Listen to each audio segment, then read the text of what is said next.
What's up, y'all? My name is Arnold, and I recently graduated Yale with a double major in theater and poli-sci on a full ride. And last year, I moved to LA to work at NBC Universal in film strategy and research, as well as pursue my career in acting and writing. To be honest with you, I haven't posted in over a year, which has given me a lot of time to self-reflect on my time since graduating Yale. Also, I'm going to be experimenting with a new form of video where I'll be talking more in depth, kind of scatterbrain, a bit rambly, as my partner suggested, because apparently it's better for the YouTube algorithm. Now, before we start, because college consulting is still something that I do, college application season is here, and I know that because my younger cousin was frantically applying through the National College Match Finalist program with QuestBridge. So if you need any help with the college application process, whether it's essays, general college consulting, the QuestBridge application process, email me at arnold.setiadi@iya.yale.edu. That's my Yale alumni email, as I've helped kids throughout the years get into schools such as Yale, Stanford, Harvard, etc. All of the resources and links will be down below. The first lesson I learned after graduating college is to not worry too much about getting a post-grad job immediately after graduation. So this is coming from a first-generation low-income student where there were a lot of pressures for me to get a job. And for context, I said I majored in theater and poli-sci, which, to be honest, those aren't the most employable jobs, especially if you are from a low-income background with a lot of family members coming from Southeast Asian parents. So there's definitely a huge burden to carry. But even then, I remember exactly. When I graduated in May, I actually went to Indonesia for a month, unconditionally, to just spend time with my family over there. And that is actually when I first started the job application process. So I would actually apply for jobs and interview for those jobs in Indonesia time. There would even be moments where I'd wake up at like 3 a.m. to do an interview. I got these from the Frank and Son collectible show my cousin put me onto when they visited recently, but the putty isn't doing its job. Okay. Anyways, so pretty much starting from May, I would apply every single day on LinkedIn, entertainmentcareers.net, Indeed, Yale's career portal, asking people around. Essentially, I had a proactive system where I would apply to at least one, or realistically at least 5 jobs every single day, hoping I would get something. And to be honest, it was months of just applying and hundreds of applications that were just rejected and not even seen. But ultimately, after just continuously applying, I don't know what I'm saying here. Ultimately, I had faced that the 4 years that I did in college will ultimately lead to something, that there's gonna be at least one job or one recruiter. You only need that one job, that one yes, that is gonna say yes to me, and the jobs that give me an offer or give me interviews are the jobs that I would wanna do anyways. Lo and behold, a few months later in September, I started getting job offers from like legal firms and entertainment companies, even though I had hundreds of rejections. And then I got a job offer from NBCU for their film strategy and research team. I just got this job from looking at LinkedIn randomly. I found it online. I searched up the term research coordinator on LinkedIn, had that notification pop up, applied for it online, didn't hear back. And then I heard back a month later saying, hey, the interface was actually messed up. Could you actually reapply to the job? Then I reapplied to the job, and then 5 interviews happened, and then a bunch of referrals, and then another interview happened, and ultimately I got the job in October. And it's a cool job because it blends both my business and creative sides. And the interesting thing is it took many months for me to get that job, and so many interviews for me to finally book it. And I didn't even know that it existed. The point is, obviously in an ideal world, you would want to have the perfect job for you super early so you do not have to stress out about it. But realistically, a lot of these things can take time, and a lot of the amazing opportunities that are out there might not reveal itself to you until the right time. Would you rather get a mediocre job early or get the job that is a better fit for you much later on? And of course, there are huge caveats to this. For example, if you're in tech or consulting or that STEM world, that job application process can start a lot earlier. But even then, I have a lot of friends who are in those technical fields that are still able to get jobs after graduation, and a lot of people pivot too. I've personally noticed that there are a lot of companies that are hiring people with technical backgrounds. For example, at my company at NBCU, it's entertainment media focused, but we have a lot of people with CS degrees and engineering degrees, for example. It all goes back to intentionality. So what I would recommend is at the start of your senior year, start looking at these job portals and attending like whatever college job seminars or webinars that your school provides, but don't start worrying too much. I say to just create a system where you have a spreadsheet and you steadily apply to jobs and look at jobs every single day. And even if months pass by, heck, even if a year passes by, I know personal friends who have been applying to jobs for over a year and don't get anything. Just keep on going, but also learn how to pivot and reassess. Maybe you have to edit your resume or cover letter or expand your job search or reach out to more people. At the end of the day, get a head start in thinking about it, but just realize that you also have to let go and trust the process. I know that's cliche, but understand that the right opportunity will come to you. The second thing is that just because school is over, it doesn't mean that the grinding and the hustling is over as well. Okay, I'm not a huge fan of the stereotypical hustle culture where people are just blindly and aggressively working hard at things, but I am a huge fan of sustainably working hard for goals or things that matter to you. In other words, I think it's important to work hard and work smart at the same time. At the risk of sounding arrogant, I personally had a misconception that, oh, because I graduated top of the class in high school and I got a full ride to Yale and all this stuff, that right when I was 21, when I graduated, all the learning and all the grinding and all the hustling would be over. That is completely false and naive for me to think, because in reality, your life is just starting once you graduate college, because this is the first time where you are approaching something without that academic structure. And this connects to the next point, which I alluded to, is that just because school is over, it doesn't mean that the learning is over as well. Once again, it took me a while to realize that I still do not know everything and that I should get out of my comfort zone. And to be honest, college was a really great time for me because I was able to challenge myself, meet new people, explore different topics, delve deeply into topics that I was already interested in. But at the same time, it kept me in a very safe bubble where no matter what happened at the end of the day, I was protected by the institution and my professors. And there were definitely moments where they would coddle me too much or not challenge me enough. But now you have the amazing opportunity to learn things out of inspiration rather than desperation. You can choose what you want to learn rather than taking something because it is a requirement that you have to take in school, like, I don't know, astrology, or no hate on astrology, but just like there were many science credits that I had to do unwillingly. And honestly, this is something that I'm learning, but it's on the little things. For example, my partner, we go thrifting often because she wants to thrift. I mean, I've gotten into thrifting more and more, but we would go to the book section and she just got Of Mice and Men, for example. This was a book that I read maybe in middle school, 6th, 7th, maybe 8th grade. That public school system wasn't that good, but we definitely read it. But it was just so nice being able to get this book and read it because I wanted to read it and understand how it connects to me, and just learning for the sake of learning rather than for a homework assignment or for a test. That was just super refreshing to me. The next point is, just because you're done with school, it doesn't mean that socializing is over. And to be honest, this is a really tough point for me because, oh my gosh, like I just love, one thing I will say is that in high school and in college, those were some of the toughest times for me. For example, you have to wake up early in the morning. Even in high school, I would wake up at like 6 a.m. and then do extracurriculars and 7 AP classes and all this stuff. It was very, very challenging, but to be honest with you, it was also some of the most rewarding times of my life. And I think part of that was because I was just constantly socializing. I consider myself an introvert, but to be honest, even introverts get energy out of just talking to people, right? Human beings are social creatures, social animals, as they say. So being able to, struggle for a common goal, which was like a certain class or an extracurricular, struggle with other people your age together and being around them every single day was super, super awesome. And nowadays I work remotely / hybrid at NBCU.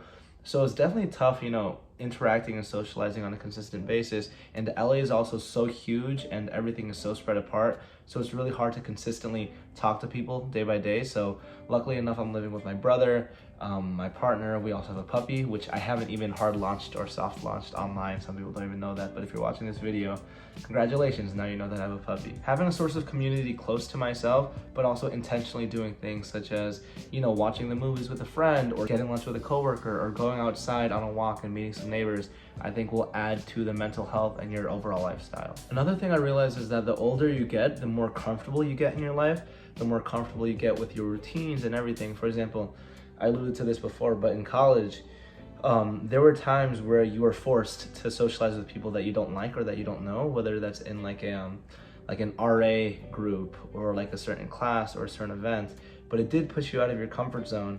But once you graduate and you don't have that structure anymore, it's a lot easier to fall into certain habits that make you feel comfortable and safe. But it's very risky because you lose that great opportunity to grow and change and open your mind because you are now complacent. The next point is very broad, but just try to implement the things that you enjoyed in college to your life. For example, in college, you juggled 4 to 5 classes at a time. Now in real life, you have the amazing opportunity to make those 4 to 5 classes, 4 to 5 things you enjoy in real life. For example, maybe you took a dance class in college. Now you can take actual dance classes outside of college and implement that into your routine, with the caveat of costing money and whatnot, of course. For example, for me, instead of being in class that class in the real world looks like committing to a YouTube channel or a side hustle or another project. I'm a huge advocate of trying to be present in the moment, which I struggle so much with, I'm not gonna lie to you, but I also think it's extremely productive to intentionally look at your past and see what it is that made you happy during that moment and how you can implement it into your present life. This is especially true, once again, I'm gonna be saying this a lot, without college you lack a lot of structure, you lack a lot of direction, and it's important to include some of that into your present life. Next thing is something I can talk about a lot, but remember, I'm not a financial guru. I know in the videos they say how it's just entertainment advice and not financial advice. That is very true. This is entertainment advice and partially financial advice, but anyways, money management is super important. Okay, I said that wrong. Money is important, having money is important, getting a job, side hustle, whatever. Having money is important, but money management is arguably just as important. For example, before I moved to LA, I made sure I listed down every single expense that would be in LA, because LA, real talk, is super expensive. I've sort of gotten used to it, but it is just, oh my gosh, super expensive. First, you got the housing, which is like rent, and then I had to buy a car, and then with a car, there's insurance, and I'm like a first-time driver, so the insurance rates were like $200, $300, and then there's gas, and then there's parking, and then there's groceries, and then guilt-free spending money. But yeah, find a way to make money, save your money, invest your money, live below your means, as well as avoid lifestyle inflation. What that means is the moment your income increases, you also increase your expenses. For example, let's say you get a bump from 60K a year to 100K a year. Do you really need to buy a new car, or does your current sedan work right now? For example, even if you're not making six figures out of college, which trust me, I was not, my base salary, you can see it online, you can still figure out ways to budget your money accordingly. For example, some people use the 50-30-20 rule, where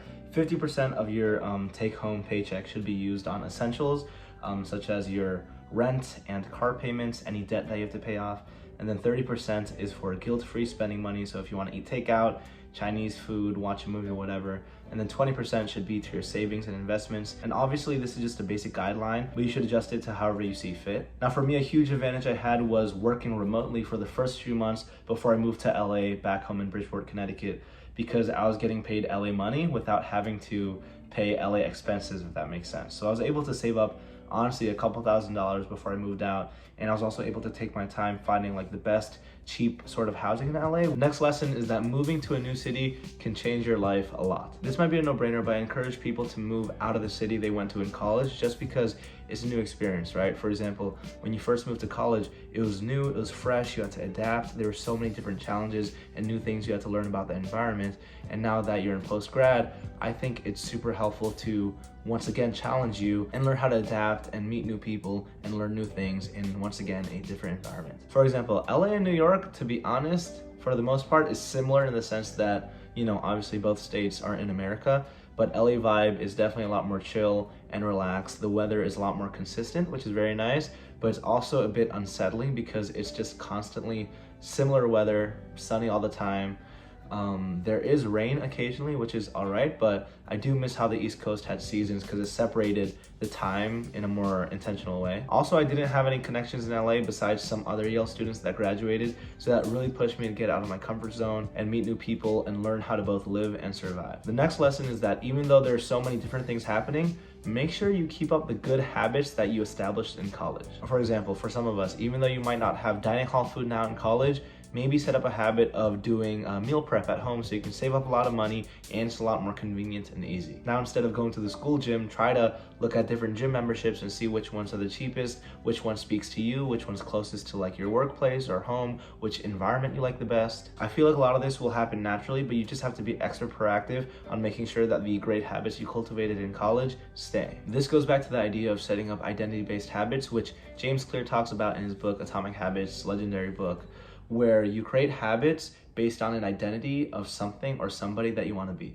For example, if you are a bodybuilder or you want to be a bodybuilder, then might as well do habits that a bodybuilder would do. For example, eat high protein, sleep well, do some sort of cardio, weightlift 3 to 5 times a week. And sometimes that identity can slip away a little bit. For example, after college, I didn't really, this is gonna be super vain, but I didn't care too much about bodybuilding because, to be honest, I wasn't being seen a lot on campus. I wasn't performing in school as frequently. I wasn't in theater plays because now in the real world, I'm not really doing a lot of those activities which require, physical performance or being seen by a lot of people. That made me slip away from my identity of being a bodybuilder. But now I'm starting to remind myself, hey Arnold, you are a bodybuilder. Remember those habits that you had? Keep it up. Just because you're done with college doesn't mean that your habits are just gonna get thrown out the window. The next one alludes to a previous one where a lack of structure can be very scary, but you can also use it to your advantage. For example, instead of spending all of those hours on class and homework and P-sets, now you can use that time on your personal health, your side hustles, your creative passions. It's really just about reframing your lifestyle. For example, if you had so many hours in college, and you could even look at your Google Calendar or previous itineraries or schedules or whatever, and just look how much time you were actually using for homework and those assignments, and now try to imagine a day where you have those same time blocks, but now you use it on things that actually matter to you. The next thing is cliche again, but just do what unapologetically makes you happy. This is a hard one for me because the idea of happiness is so nuanced. I know I sound like an asshole for saying that, or like a cliche happiness guru or whatever, because when you say you want to be happy or you want to be something, you are actually separating yourself from happiness because you're in a place of destitute and desperation and want. But if we're being real here, I think in the day-to-day, it's easy to forget to do things, actionable things that bring you happiness and joy. And I think to find out what those things are, it requires intentional journaling and looking back in the past, like in your college days or high school days or when you were young, of what is it that you enjoy doing. Now all you gotta do is simply implement those into the present moment. For example, for me, I love watching anime, I love watching movies, so I have like an AMC Stubs A-list membership where I can watch up to 3 movies a week, and I got a big TV. I spent a lot of money on the big TV, I'm not gonna lie, it was on discount. And on that TV, I'm watching anime, I'm watching TV shows intentionally. I take longer walks than usual, longer gym sessions than usual. When I get lunch with a friend, I really take my time and talk to them. Just do what makes you happy. And the last tip, which is a bonus, I don't know if I'm gonna say 10 or 11 in this video, I forgot. Especially in post-grad, try to have a bias to action and just do the damn thing. There's so many times, especially with a lack of structure, that you are overanalyzing things, thinking too much about things, and you avoid doing the most important thing, which is action. Because at the end of the day, imperfect action is better than inaction. For example, when I first graduated college, I actually for a year straight posted a YouTube video every single week, and the quality was bad on some of those videos, but I still pushed myself to post because I was like, hey, you know what? I just want to keep up this habit and get into the habit of having a bias to action. Ironically enough, the year after that, I didn't post, but that's why I'm trying to get back into it. And I'm not a hypocrite because these are things that I'm learning, and hopefully you can learn from mistakes. But the point is, you don't have to be perfect. And I think in the school system, there was this expectation that, hey, you have to get assignments or achievements or things done at a certain age. For example, by 17, you have to get into a good college. By 21, you have to graduate and go to a master's program or whatever. But now that everything's open-ended, there isn't like a rush or a pressure to do anything, but a lot of the times it is self-imposed. I know I'm rambling a little bit, but at the end of the day, if there is no pressure for you to do anything at a specific age, why not just intentionally take action on the things that you love every single day? And over time, you're gonna get better at it and the quality will become better, and then you can use it as leverage for other things. All right, I know this video was very rambly and the structure is a bit weird, and it's been a while since I posted, but honestly, I missed you guys, and I'm very happy and passionate about creating content and telling stories. So hopefully this video can be helpful for y'all. Once again, if you need help with college consulting or anything, let me know at arnold.setiadi@ia.yale.edu. I have paid services. I have a website down there as well. Or if you just want to chat or talk, let me know what other videos you want to watch, whether it's LA lifestyle, the job application process at NBCU, post-grad, Yale, high school, college, whatever it is. If you want to see my dog, just let me know. And thank you so much for watching this video, and I'll see you in the next one.